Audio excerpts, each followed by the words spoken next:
요한복음 19장 25절로 27절 말씀을 읽겠습니다. 우리 한 목소리로 읽겠습니다. 요한복음 19장 25절로 27절 시작.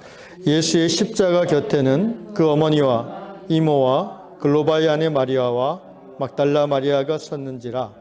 예수께서 자기의 어머니와 사랑하시는 제자가 곁에 서 있는 것을 보시고 자기 어머니께 말씀하시되 여자여 보소서 아들이나 하시고 또 그 제자에게 이르시되 보라 내 어머니라 하신대 그때부터 그 제자가 자기 집에 모시니라. 아멘. 내가 거듭난 하나님의 자녀인가를 확인할 수 있는 좋은 지혜가 있다면 그것은 이 한 주간 전해지는 십자가의 7마디 말씀이 나에게 주시는 말씀인가 받아들여지는가를 살펴보시면 됩니다. 첫 번째 말씀, 저들의 죄를 용서하여 달라는 그 주님의 말씀을 우리가 들으면서 그 주님을 십자가에 못 박은 죄인이 로마 군인뿐 아니라 유대 권력자들뿐 아니라 바로 오늘 나였던 것을 고백할 수 있다면 우리는 하나님의 은혜로 거듭난 사람입니다. 또한 두 번째로 오늘 내가 나와 함께 낙원에 있으리라는 그 우편 강도에게 하신 주님의 말씀이 나에게 주시는 구원의 확신으로 다가올 수 있다면, 내 마음에 들어온다면 나는 구원받은 하나님의 자녀인 것입니다. 오늘 세 번째 말씀입니다. 예수님의 십자가 가까이에 네 분의 여성의 이름이 오늘 등장합니다. 이름은 나오지 않지만 네 분의 여성이 등장합니다. 마가복음의 같은 내용을 보면 더 그 외에도 여러 여성분들이 자매분들이 있다고 하였습니다. 오늘 예수님 십자가 바로 가까이에 있는 이 자매님들은, 여성분들은 다른 모든 사람들이 예수를 떠났을 때 끝까지 십자가 옆을 지켰던 분들입니다. 이분들은 평상시에 예수를 따랐지만 예수님이 이제 더 이상 기적을 행하실 수도 없고 오병이어를 베풀어 주실 수도 없고 또 하나님의 놀라움을 드러내는 지혜로운 말씀을 전할 수 없는, 오히려 예수님 옆에 있으면 이제는 의심받고 박해받고 또 해를 받을 것이 분명하지만 그럼에도 불구하고 예수님 옆에 끝까지 있었던 분들입니다. 확실히 교회는 여성의 힘으로 이끌려지는 것 같습니다. 처음부터 그리고 오늘날도 보면 그러합니다. 예수를 따르던 많은 남성 제자들은 여기 사도 요한을 제외하고는 다 도망가 버렸습니다. 수제자였던 베드로는 심지어 여종의 협박에 예수를 저주하기까지 했습니다. 그러나 여기 예수의 모친 마리아와 그 마리아 여동생 살로메라는 분이죠.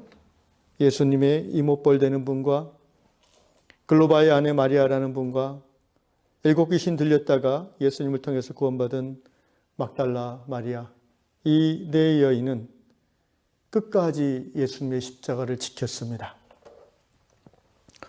사랑하는 성도 여러분, 여기 특별히 어머니 마리아의 그 사무친 아픔을 우리는 바라볼 수밖에 없습니다. 자기 배 아파서 난 아들 예수, 십자가에 그 험한 꼴을 당하시고 이제 죽어가십니다. 예수님은 지금 이 성경의 말씀, 세 번째 말씀을 하심에 있어서 지금 제가 읽었던 것처럼 평범한 투로 말씀하신 것이 아닙니다. 세 번째 말씀, 어떻게 어머니에게 말씀하시는가를 보시겠습니다.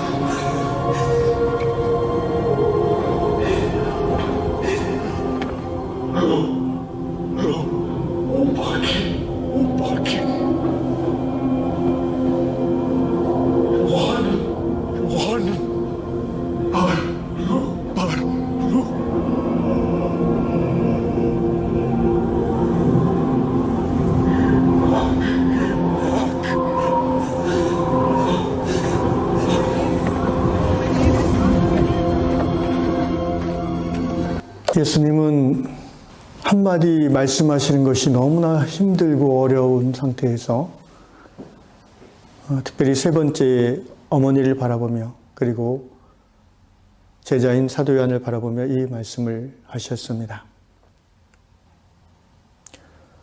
예수님이 이 말씀을 이 여성들과 사도 요한에게 하셨다는 것은 단순한 개인적인 모자 관계에서의 효도를 의미하는 것이 아닙니다. 좀 더 깊고 넓은 의미가 있다고 생각합니다. 물론 육신의 어머니 마리아가 예수님이 죽어가는 것을 보면서 그 당하는 상심이야말로 우리가 다 헤아릴 수 없지만, 그럼에도 불구하고 예수님은 마리아와 또 사도 요한을 향해서 굳이 이 말씀을 힘들어 가시면서 하셨습니다. 여자여 보소서 아들이니이다. 사도 요한을 향해서는 내 어머니라.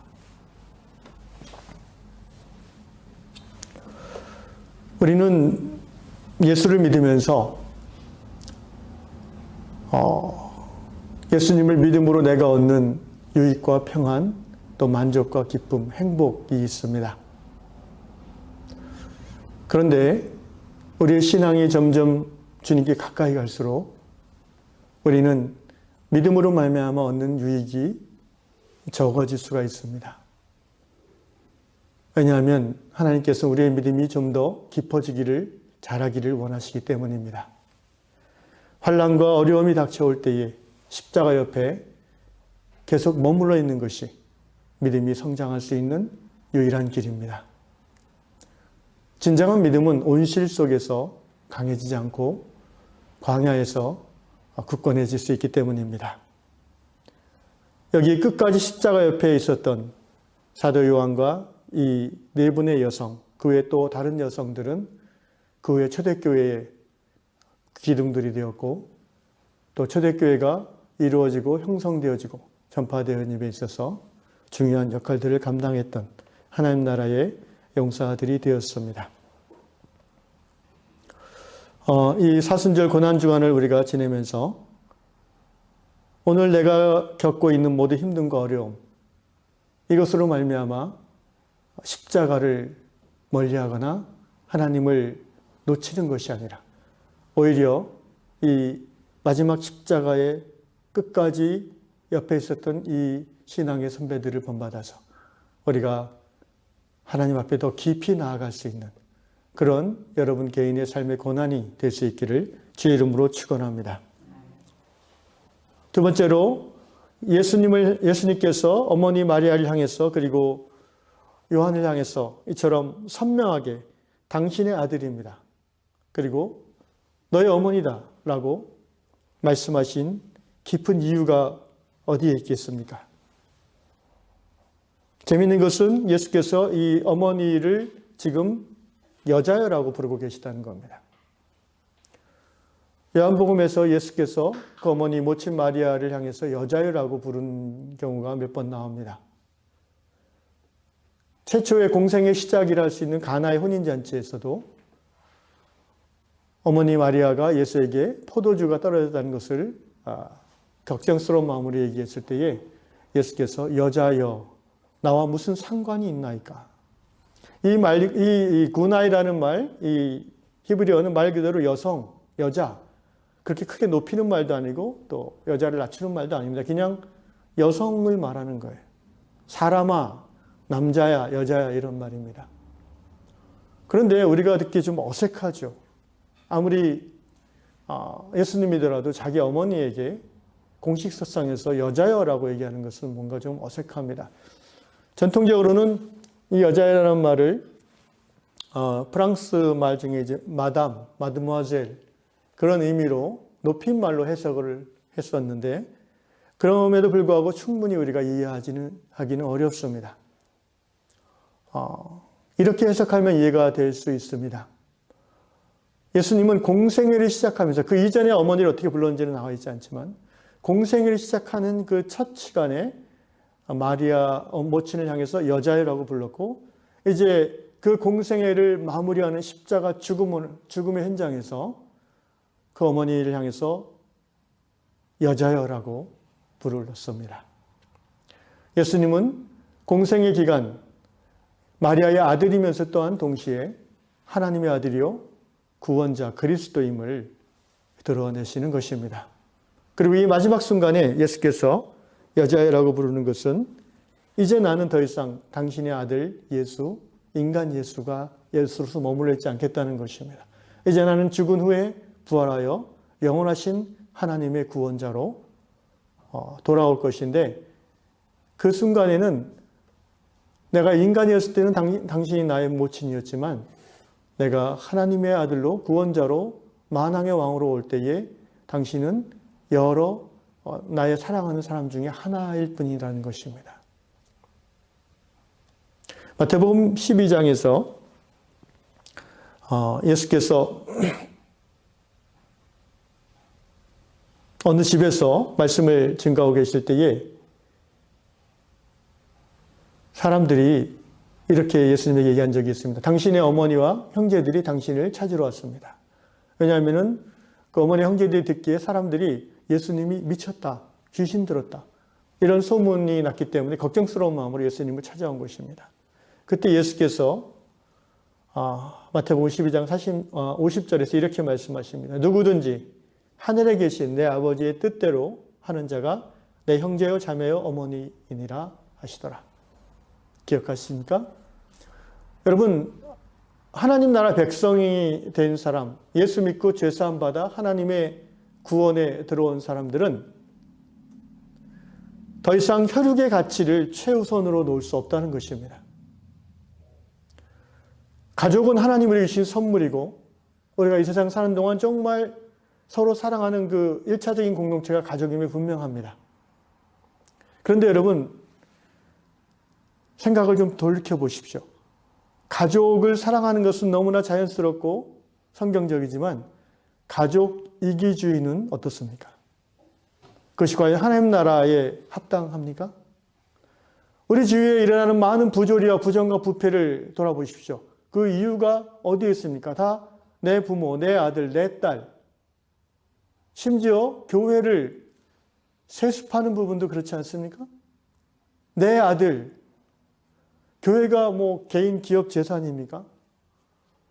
내 아들이어야지만 이 교회를 잘 이끌어갈 수 있다? 그것은 이미 그리스도의 교회가 아니라 그 집안의 교회가 되어버릴 수밖에 없는 것이죠. 교회는 한 개인이, 특정 개인이기 때문에 이끌어갈 수 있는 것이 아닙니다. 아멘? 교회는 성령이 이끌어가시는 것입니다. 이것이 바로 가족 이기주의 폐단이에요. 우리 한국교회에 깊이 뿌리박은 신앙 중에 하나가, 색깔 중에 하나가 이거예요. 교회에서 온 가족이 모이는 것을 너무 좋아해요. 그게 틀렸다고 하지 않겠습니다. 그러나 조심해야 됩니다. 100명의 교회인 성도 중에 12명이 나의 가족이다. 정말 조심해야 됩니다. 그럼. 왜냐하면 자기도 모르게 그 소위 패밀리 파워가 생기는 거예요. 여러분, 이게 남의 얘기 같죠? 우리 주위의 교회들 보면 그런 곳이 거의 다예요. 특별히 목사님, 장로님의 가족들이 많다? 이씨 집안 교회네, 황씨 집안 교회네. 이민교회, 제가 호주에서 1년 살아보면서 이민교회를 경험해 봤는데요. 이민교회들이 그런 경우가 참 많아요, 안타깝게도. 어느 장로님의 집안 교회야. 목사님을 2년에 한 번씩 바꿔. 마음에 안 들면 바꿔. 성도들은 좋아하는데 그 집안에 마음에 안 들면 바꿔. 교회의 모든 재정도 다 그 집안 사람들이 해. 이거는 주님의 교회가 아니죠. 여러분, 가족 이기주의가 그렇게 무서운 거예요. 오늘 예수님이 그 십자가상에서 정말 한마디 하는 게 얼마나 힘드셔요. 그런데도 굳이 왜 마리아를 향해서, 어머니를 향해서 여자여라고 하시면서 세례요한을 향해서는 너의 어머니다라고 이렇게 직접적으로 규정해 주시는지 아십니까? 마리아에게는 예수님 외에도 자녀들이 있어요. 성경에 이름이 나옵니다. 딸들도 있고 아들들도 있어요. 근데 굳이 왜 피가 섞이지 않은 사도 요한에게 어머니를 부탁할까요? 예수님의 친동생들이 할지라도 십자가에 가까이 오지 않았다는 거예요. 여러분, 하나님의 사랑은 인간의 사랑보다 더 깊고 강합니다. 현실적으로도 그렇습니다, 여러분. 우리가 피를 나눈 형제 자매 부모인데요. 제가 이제 혈연의 가족을 경솔히하라는 게 절대 아닙니다. 오해하시면 안 돼요. 저도 저희 가족을 너무 사랑하고요. 지금도 저희 부모님 옆에 붙어 살고 있습니다. 그런데 부모님 돌아가시면 우리가 보통 형제들을 1년에 몇 번 봅니까? 제사 때나 보고, 명절 때도 안 보는 데가 여기서 얼마나 많은지 몰라요. 혈연 관계라는 건 또요, 성장하면은, 성인이 된 후에는요, 얼마나 자주 만나고, 얼마나 서로 협력하고, 뭔가 사랑을 하냐에 따라서 그 관계가 형성되는 거지, 그냥 혈연이라고 해서 죽기까지 한 몸 되는 것 절대 아닙니다. 반면에 신앙의 관계는 어떻습니까? 오늘 이 세상에서 함께 신앙 공동체를 누릴 뿐 아니라 영원한 천국에 함께 갈 수 있는 영원한 가족들이 바로 신앙입니다. 여러분의 노후를 자녀들에게 의탁할 생각을 버리십시오.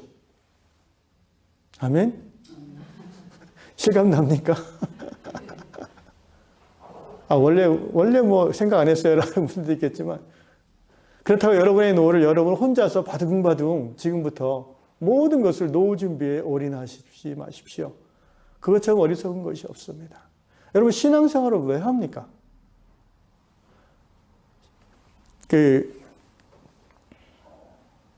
제가 이름이 생각나는데, 스위스의 유명한 문필가이자 의사인 분이 있는데, 그분이 그런 유명한 말을 했어요. 신앙생활은, 우리가 혼자 살 수 없는 것이 있다. 절대로 혼자 못하는. 첫째는 결혼이다.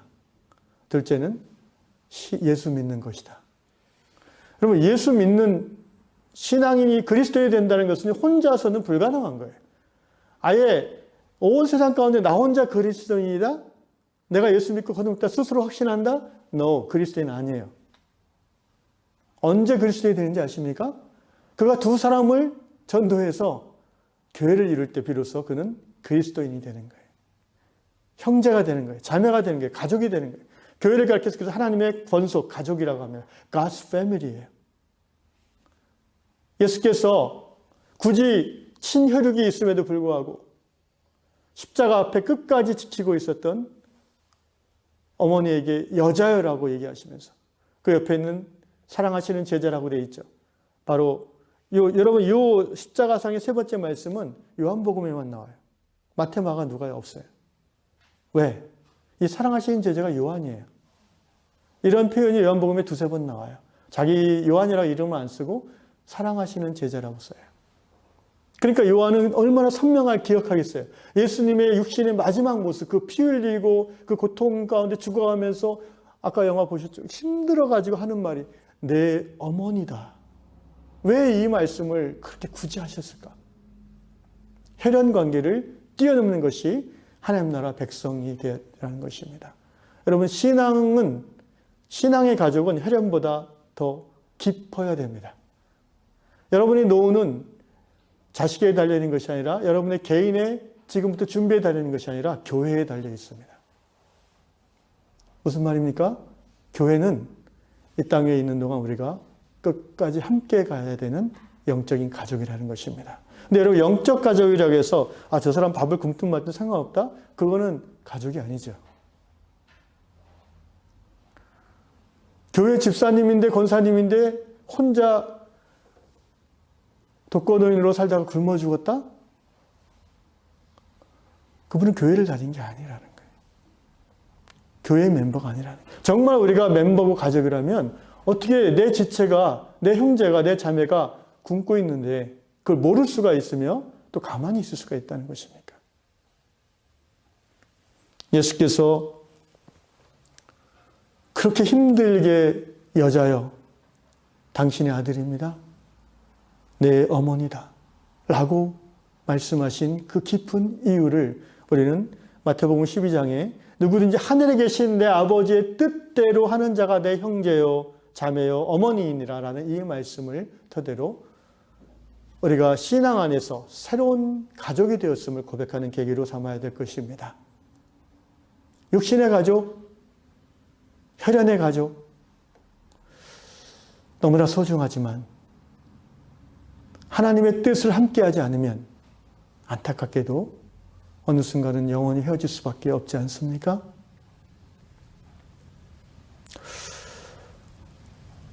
우리 요한 공동체가 이 세상에 사는 동안 끝까지 함께할 수 있는, 서로 사랑하며 서로 지지하며 서로 위하며 서로 돌봐주며 그러다 보면 서로 싸우기도 하겠죠. 왜? 가족이니까 싸우는 겁니다. 그런데 한번 싸웠다고 나가버려요. 딴 집으로 가버려요. 그게 가족입니까? 아이 학교 멀다고 딴 집으로 가버려요. 가족이 어떻게 거리가 좀 멀어졌다고 가족 아니에요? 그러니까 이 현대 교회의 개념이 교회의 본질에서 굉장히 멀어져 있는 거예요. 교회는 종교기관이 아니잖아요. 그죠? 그런데 우리는 그렇게 생각해요. 무슨 이유 생기면 죄송합니다. 여러분 교회를 들어오고 교회를 나갈 때는요. 목사님의 사인을 받아야 되는 게 아니에요. 하나님의 사인을 받으셔야 돼요. 예수님의 사인을 받으세요. 왜냐하면 교회의 머리가 누구예요? 예수님이에요. 교회의 주인이 예수님이세요. 우리는 다 종들이잖아요. 그분이 오케이 하실 때가 있어요. 예. 어떤 큰 교회에 있다가 작은 교회에 파송되어 갈 수도 있어요. 그 교회를 세우고 섬기고자 하나님이 파송하실 수도 있고요. 또는 선교지로 나갈 수도 있고요. 또는 다른 지방으로 갈 수도 있어요. 그럴 때 온 공동체가 함께 아쉬워하면서 축복하면서 보내주는 것이 진정한 교회죠. 언제든 다시 오기를 환영하면서. 슬그머니 빠져나가고 이런 거, 이거는 교회답지 않은 거예요, 정말. 무슨 개모임도 아니고 왜 슬그머니 빠져요? 자기 받을 거 받고 빠지는 거예요? 여러분, 교회는 가족이에요. 하나님의 가족입니다. 그런 요양교회가 되시기를 주의 이름으로 축원합니다. 마지막으로 여기 예수께서 사랑하시는 제자가 곁에 있는 것을 보시고 이렇게 말씀하셨어요. 여러분, 하나님은 사랑하시는 자에게 사명을 주세요. 사랑하시는 자에게 일을 주세요. 여러분, 신앙생활하면서 교회 생활하면서 하는 일이 별로 없다? 그거는 역으로 말하면 하나님이 좀 덜 사랑하신다고 느껴야 돼요. 섭섭해야 돼요, 여러분. 안 그렇습니까? 우리 이제 박 집사님 보고 하는 얘기 아니에요. 너무 교만하시면 안 돼요. 일을 많이 하시긴 하지만 사랑하시는 제자에게 어머니를 봉양하는 일을 맡기는 거예요. 폼나는 일 아니잖아요. 요한아, 내가 이제부터 베드로는 도망갔으니까 네가 앞에 나가 설교해라. 그런 게 아니잖아요, 지금. 그죠? 가장 폼 안 나는 일, 노인네 모시는 일을 맡긴 거예요, 지금. 죄송합니다. 노인네라고 해서. 어르신 모시는 일을 맡기는 거예요. 요한이 마리아 장례 치를 때까지 어머니를 섬겼어요. 어떻게 안 섬길 수 있겠습니까? 그 예수님이 십자가에서 내려다보면서 그 이를 악물면서 말씀하신 그 장면을 요한은 평생 기억했을 거예요. 요한이 예수님보다 한참 어렸거든요, 나이가. 이때 요한의 나이가 20살 언저리라고 해요. 요한은 90세 넘어까지 살았어요. 저는 사람들이 그렇게 생각하는 분들이 있어요. 요한이 왜 이렇게 장수했을까? 다른 사도들은요, 다 젊은 나이에 순교했습니다. 그죠? 베드로도 거꾸로 십자가 박혀 순교했잖아요. 도마도 순교했고, 다 순교했어요. 근데 요한만 90세 넘어까지 살았어요. 물론 90세 넘어서 순교했다고 하는 분도 있고, 또 어떤 분은 그래요. 90세 넘어서 하는 게 순교냐? 라고 얘기하시는 분도 있어요. 중요한 거는 모친 마리아가 자연사 하실 때까지 돌봐야 되는 사명이 있으니까 먼저 죽으면 안 되잖아요. 할렐루야. 여러분, 하나님의 일 맡은 자는요, 그 일 마치기 전에 하나님이 안 데려가세요. 아멘? 주의 일을 열심히 하시기를 주의 이름으로 축원합니다. 더 하고 싶은 말씀이 너무나 많이 있지만 올라오지만 시간이 벌써 40분이 넘어서 이제 우리 같이 공동기도로 두세 가지 기도하고 오늘 아침 예배를 마치겠습니다.